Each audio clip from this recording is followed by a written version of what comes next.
கிறிஸ்துவுக்குள் பிரியமுள்ள சகோதர சகோதரிகளே, பலந்தரும் தெய்வன் எபிசோட் 1532 கர்த்தரை துதிக்கிறேன், மகிமைப்படுத்துகிறேன். இந்த நாளிலும் பிரசங்கியின் புஸ்தகம் 11ஆம் அதிகாரம் 6வது வசனம், காலையிலே உன் விதையை விதை, மாலையிலே உன் கையை நெகிழ விடாதே. காலை முதல் மாலை வரை நாம் விதைக்க வேண்டிய காரியங்களை விதைத்து விட வேண்டும். எது வாய்க்குமோ அதை கர்த்தர் வாய்க்க பண்ணி கொடுப்பார். உன் ஆகாரத்தை தண்ணீர் மேல் போடு, அநேக நாட்களுக்கு பின்பு அதனுடைய பலனை காண்பாய். ஒரு மனிதன் சுறுசுறுப்பாய் இருக்க வேண்டும், சோம்பலாய் இருக்கக்கூடாது. காலையிலே எழும்ப வேண்டும், காலையிலே செய்கின்ற வேலைகளை நேரமே துவக்கி கர்த்தருக்கு பயந்து செய்ய வேண்டும். காலையிலே உன் விதையை விதை, மாலையிலே உன் கையை நெகிழ விடாதே. ஒருவேளை சாயங்காலம் ஆகிவிட்டது என்று சொல்லி அல்லது நேரம் ஆகிவிட்டது என்று சொல்லி நீ விதைப்பதை நிறுத்திவிடக்கூடாது. சுவிசேஷமும் அப்படித்தான்.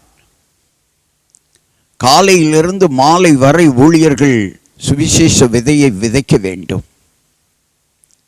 விதைக்கின்ற விதைகளில் சில பயனற்று போனாலும் கூட பரவாயில்லை. பெரும்பாலான விதைகள் பலன் கொடுக்கக்கூடியவைகளாய் அமைந்துவிடும்.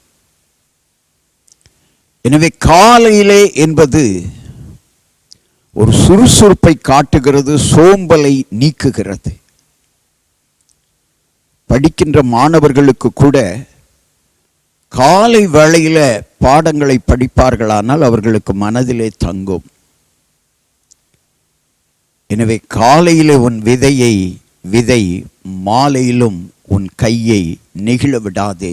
உன் காரியங்கள், உன் வருவாய்கள், உன் விளைச்சல்கள் நீ விரும்புகிறபடி அமையும். கண்களை மூடி ஜெபிக்கலாம்.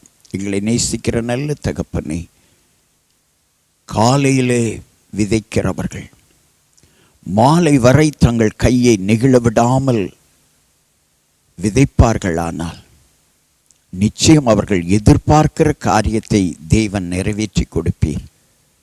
இப்பொழுதும் நீங்கள் என்ன எதிர்பார்க்கிறீர்களோ அதை ஆண்டவர் நிறைவேற்றி கொடுக்கும்படியாய் உங்கள் பிரயாசத்தை காலையிலேயே துவக்குங்கள். அதிகாலையில் என்னை தேடுகிறவன் கண்டடைவான் என்று வேதம் சொல்கிறது.